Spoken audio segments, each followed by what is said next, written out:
聖經詩篇44篇嘅26節，求你起來幫助我們，憑你的慈愛救贖我們。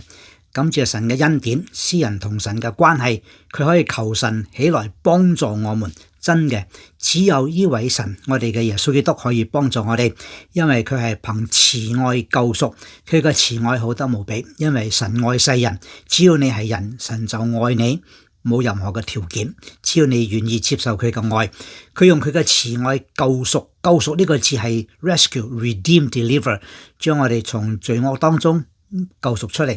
呢個救贖呢個字亦都帶有一個係 paying the price、purchase with a price， 即係用耶穌基督嘅生命，佢嘅寶血呢個重價買贖我哋。佢為我哋嘅罪代死，滿足神公義嘅要求，第三日從死裏復活，叫一切信耶穌嘅得永生，好得無比。我係鄧英善牧師。